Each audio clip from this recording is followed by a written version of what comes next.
Hello guys, welcome back. इस last की video में हमने थियोरेटिकली देखा था कि बाइंडिंग क्या होता है और बाइंडिंग कितने टाइप की होती है। तो लास्ट की वीडियो में हमने ओनली थियोरेटिकली कवर किया था। तो मैं एक बार आपको बता देता हूँ। डेटा बाइंडिंग जो होता है, हम डेटा को अपने TS फाइल से HTML फाइल पर और HTML फाइल से TS फाइल पर ले जाने के लिए यूज़ करते हैं। अब बात करते हैं हम डेटा बाइंडिंग जो होती है ना, 2 टाइप्स की होती है, one way data binding and 2 way data binding. इस वीडियो में हम वन वे डेटा बाइंडिंग की बात करेंगे और वन वे डेटा बाइंडिंग में इंटरपोलेशन की बात करेंगे। नेक्स्ट वीडियो में हम प्रॉपर्टी बाइंडिंग की बात करेंगे और इवेंट बाइंडिंग। इस वीडियो में हम इंटरपोलेशन की बात करेंगे। तो इंटरपोलेशन क्या होता है, मैंने जैसा कि आपको लास्ट टाइम बताया था कि हम करली ब्रेसेस से इंटरपोलेशन का यूज़ करते हैं TS फाइल से डेटा HTML फाइल पर लाने के लिए। तो अब मैं आपको एक बार दिखा देता हूँ। ये हमारी एप्लीकेशन है और इस एप्लीकेशन में जैसे मैंने यहाँ पर अभी ये स्टैटिक लिखा हुआ है, एंगुलर, तो आपको यहाँ दिख रहा है ये अभी स्टैटिक। अब मैं क्या करता हूँ कि मैं अपनी TS फाइल पर जाता हूँ और एक वेरिएबल बनाता हूँ। किसी भी नाम से हम वेरिएबल बना सकते हैं। और हम एंगुलर में यहाँ पर जो वेरिएबल डिक्लेयर करते हैं ग्लोबली, वो इस तरह से करते हैं कि मैं बनाता हूँ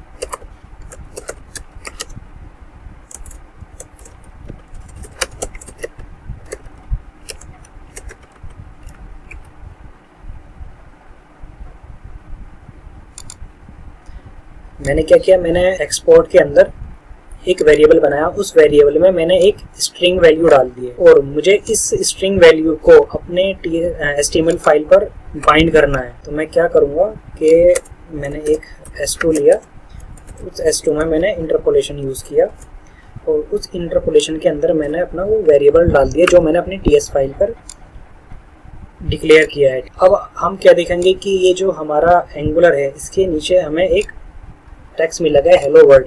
ये वही हेलो वर्ल्ड है जो हमने अपने TS फाइल पर एक वेरिएबल को स्ट्रिंग वैल्यू डिफाइन या असाइन की थी।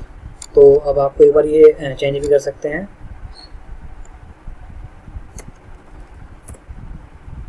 Hello welcome.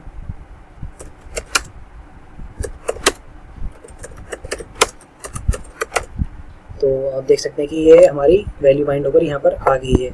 ऐसे ही हम मतलब मल्टीपल इंटरपोलेशन ले सकते हैं और मल्टीपल वैल्यू बाइंड यहाँ पर हम कर सकते हैं।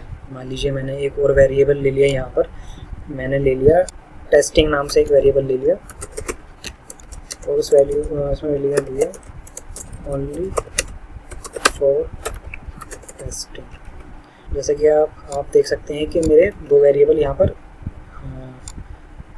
एक मिनट, ये टेस्टिंग को यहाँ पर कॉपी कर देते हैं।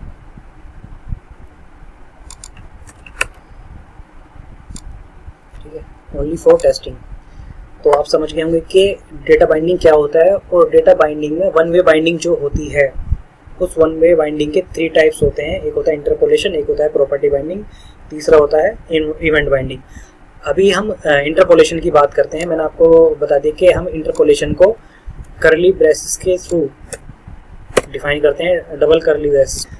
इसमें हम कुछ और भी मतलब लूप भी लगा सकते हैं। मतलब लूप लगाने की मैं आपको भी वो बता नहीं रहा, क्योंकि मैंने आपको भी लूपिंग वगैरह बताया नहीं है कि हम लूप कैसे लगाते हैं। यहाँ पर कुछ हम इसे आपको इस तरह भी यूज़ कर सकते हैं कि मान लीजिए अभी ये आपका क्या आ रहा है, ये अभी ओनली फॉर टेस्टिंग, तो मैं इसे कर देता हूँ अपर केस में।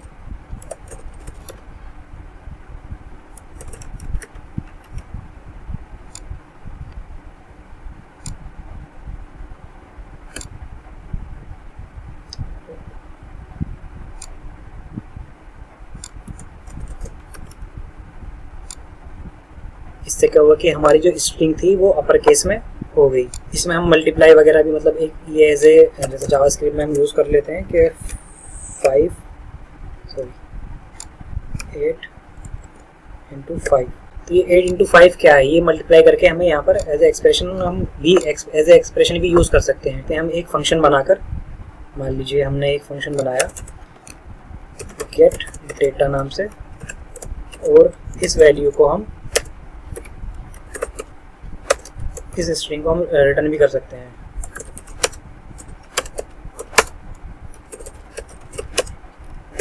हमने अभी जिसकी समझ में नहीं आया, आगे वाली जो वीडियो आएंगी मैं आपको उसमें बताता हूँ। बस बेसिकली मैं आपको ये बता रहा हूँ कि इसमें हम इंटरपोलेशन कैसे यूज़ करते हैं। तो एक तरीका तो मैंने आपको ये बता दिया, दूसरा मैंने आपको फंक्शन के थ्रू बता रहा हूँ बेसिकली वैसे इसमें हमने कुछ नहीं किया, भाई एक फंक्शन बनाया, इसमें हमने जो स्ट्रिंग वैल्यू ली थी हमने उसको रिटर्न करा ली। तो हम इंटरपोलेशन के थ्रू इस तरह अभी डेटा को बाइंड कर सकते हैं। ये 40 तो होता है, इस पर हम एक बार BR लगा देते हैं जिससे आपको क्लियर हो जाए। तो आप ये देख सकते हैं। तो बेसिकली हम इंटरपोलेशन का जो यूज़ करते हैं वो हम डेटा बाइंडिंग के लिए यूज़ करते हैं। डेटा बाइंडिंग का कहाँ से मतलब, हमें अगर TS फाइल से HTML फाइल पर डेटा को बाइंड करना है तो हम इंटरपोलेशन का यूज़ करते हैं। आई थिंक आपको ये क्लियर हो गया होगा। नेक्स्ट वीडियो में हम बात करेंगे प्रॉपर्टी बाइंडिंग की, और हम डिफरेंस भी देखेंगे कि इंटरपोलेशन में और प्रॉपर्टी बाइंडिंग में क्या डिफरेंस होता है। Thank you for watching.